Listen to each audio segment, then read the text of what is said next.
What's up, everybody? Welcome back to Powerrful Performance. As always, Coach Kyle right here, Coach Graham behind the camera. Yes, sir. All right, now we're finalizing, or going to be completing the progressional series on Road to a Powerful 2-arm kettlebell swing. In all the previous videos, we had done a bunch of elements that are part of the deadlift and the swing, and now I'm going to show you how the deadlift is turned into the swing. The swing is just a faster version of the deadlift in both directions, so it's fairly seamless if you've been doing all the progressions from before to now. Now, there's one main difference I'm going to have you guys understand about the deadlift and the swing, as when we were doing the deadlift, yes, the load is staying in between my shins or right in front of my shins if it were a barbell, but for the sake of this, the kettlebell is going to be between my legs in line with my shins. And my lats, you can really feel your lats working hard if you're purposely trying to keep the bell on that exact line and not let it even sail a little bit in front. Keep it exactly on that line. Now, in the swing, the arms are not down there. In the swing, the arms are way back here.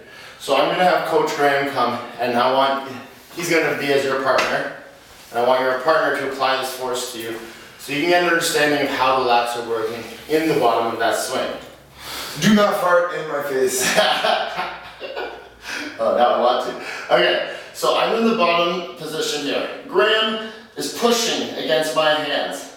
Now, quick thing, stop pushing against my hands for a second. See where my fingers are pointing, guys? That in the back of the swing is where the kettlebell should be pointing. The bottom of the kettlebell. It should not be pointing up, it should not be pointing down. It should be pointing exactly in the direction that your fingertips, if you were to extend them, are pointing in, while maintaining this proud chest via the tension in your lats and in your abdominals.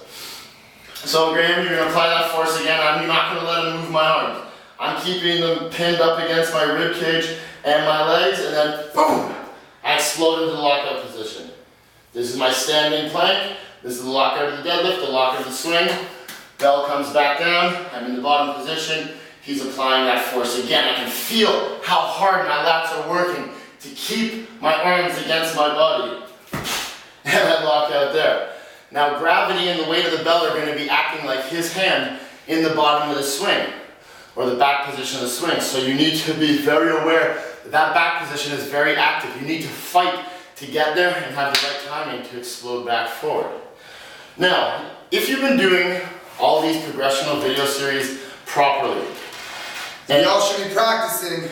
Seriously. If you've been doing them properly, the transition from the deadlift to the swing should be fairly seamless, okay?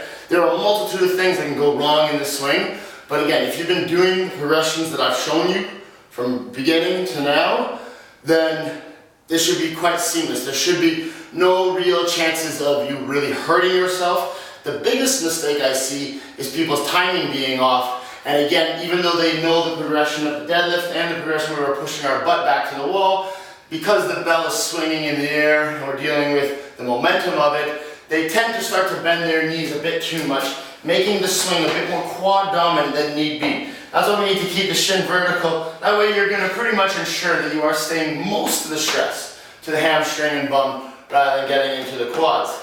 Now, the tool I like to use for this, I'm going to have Coach Graham come over. So it's really a timing thing that people screw up on it. They're just not waiting long enough for the bell to get to them and then allow their hips to be pulled back, or them actively push their hips back, sorry. Not just letting the bell just pull you back. You are actively pushing your hips back there. Now, Graham's going to place this dowel. This is not any ordinary dowel, by the way. I fought Donatello in a one-on-one fight, kicked his ass, and I acquired the staff. The bow staff. There you go.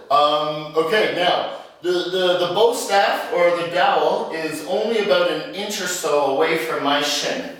This way, I know that I'll do a few deadlifts here, and I'll screw a few of them up so that you can see the contact that my shin is going to make with the dowel. So, the proper deadlift for this kettlebell progression, for the swing progression, should be as such. Keeping my shin vertical, keeping that bell in line with my shins, locking out in the top position just like I would in my, just like it was in my standing plank, pushing my hips back. Now, if I go back and I start to bend my, oh, there, I felt the dowel touch my shin. So it means I started to drop down rather than push back. I'll do that again. Whoop, there it goes again. So I know that I was going down too much. I need to go back more, okay? So this first little progression, so Graham's gonna put the dial back there again. I want you to use a small range of motion for this swing. I don't want your butt to go very far back, because the further back you go, the more chance there is to screw something up on the way going forward. Now, you need to make sure you're actively trying to fire your abs, just like we did in all the other videos, in the top of that swing, really hard, okay? So I'm gonna approach, pick up the bell, and I'm just tossing the bell behind.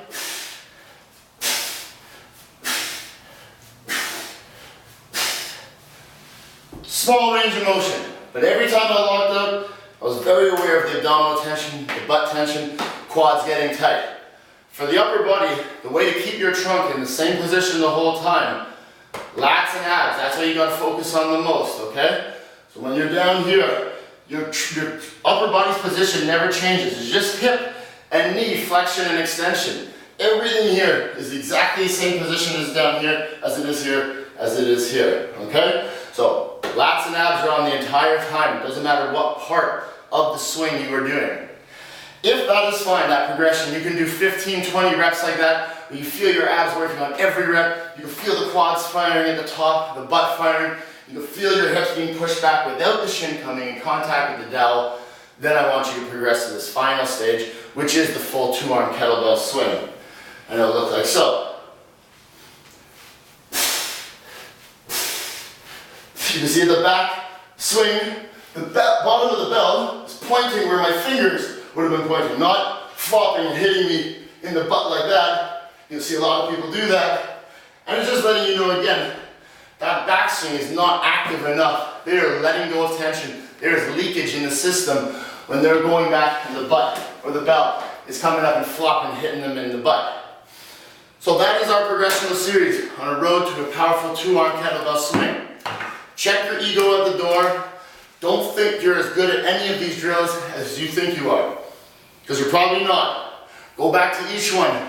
Get as good as possible at each one, because it will make the next progression make that much more sense. And when you get to the swing, you go, oh, that's how a kettlebell swing's supposed to be done. That's how it's supposed to feel. Then you can go on to those, you work up the strength endurance to go on to those classes where you do just a ridiculous amount of volume of kettlebell work. At least the drills that have a lot of momentum to deal with them, you'll be able to kick your ass real safe, real well there.